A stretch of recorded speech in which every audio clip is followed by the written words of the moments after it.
2 సంవత్సరాల తర్వాత బయటకు వచ్చి మీడియా సమావేశం ఏర్పాటు చేసిన బీఆర్ఎస్ అధినేత కేసీఆర్ ఏపీ ముఖ్యమంత్రి చంద్రబాబుని టార్గెట్ చేసుకుని మాట్లాడారు. ఇటీవల కేసీఆర్ తనయుడు కేటీఆర్ కూడా చంద్రబాబు తెలంగాణకు అన్యాయం చేస్తూ ఆంధ్రాకు మేలు చేస్తున్నాడంటూ ఘాటుగా విమర్శించారు. మరో పక్క హరీష్ రావు కూడా సైలెంట్ గా చంద్రబాబుపై రాజకీయం చేస్తున్నారు. ఓ పక్క చంద్రబాబు గ్రేట్ అంటూనే మరో పక్క చంద్రబాబు వల్ల తెలంగాణకు అన్యాయం జరుగుతోందని అన్నట్లుగా ఉంటాయి అతని ప్రసంగాలు. మరోవైపు రేవంత్ రెడ్డి తెలంగాణ ప్రయోజనాలను తన గురువుకు తాకట్టు పెడుతున్నారంటూ ప్రజలను తప్పుదోవ పట్టించేలా కేసీఆర్, కేటీఆర్, హరీష్ రావు దుష్ప్రచారం చేస్తున్నారు. కానీ అసలు తెలంగాణకు అన్యాయం చేసింది ఎవరనేది పరిశీలిస్తే కేసీఆర్ కుటుంబ పాలనలో సాగిన అరాచకాలన్నీ స్పష్టంగా తెలుస్తున్నాయి. బడ్జెట్ విధ్వంసం, రాష్ట్ర విభజన తర్వాత 14,500 కోట్ల మిగులు బడ్జెట్ తో ఉన్న తెలంగాణను అప్పుల కుప్పగా మార్చి లోటు బడ్జెట్ లోకి నెట్టిన ఘనత కేసీఆర్దే. కాళేశ్వరం వైఫల్యం, చంద్రబాబు పోలవరాన్ని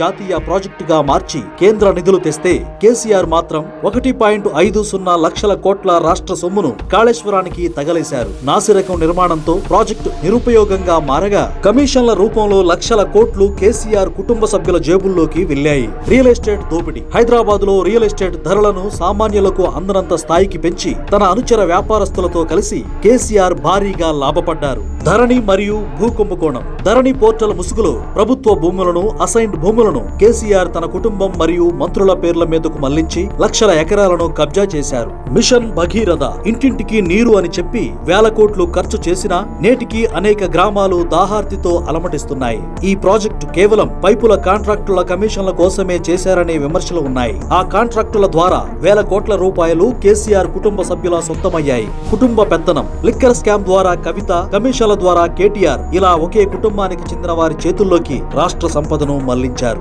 నమ్మక ద్రోహం, ఫోన్ ట్యాపింగ్ ద్వారా ప్రతిపక్షాలనే కాక తన సొంత పార్టీ నేతల వాయిస్ రికార్డు చేసి బ్లాక్ మెయిలింగ్ రాజకీయాలకు పాల్పడి 100 కోట్లు కొల్లగొట్టారు. నిజానికి తెలంగాణ ప్రజల్లో రాజకీయ చైతన్యం కలిగించి పటేల్ పట్వారీ వ్యవస్థను రద్దు చేసి నిజమైన స్వాతంత్ర్యం తెచ్చింది టీడీపీ. అయితే ప్రత్యేక తెలంగాణ రాష్ట్రంలో ప్రజల సొమ్మును దోచుకుంది మాత్రం కేసీఆర్ కుటుంబమే. ఈ వాస్తవాల నుంచి ప్రజల దృష్టి మరల్చడానికే చంద్రబాబుపై దుష్ప్రచారం చేస్తున్నారని విశ్లేషకులు భావిస్తున్నారు.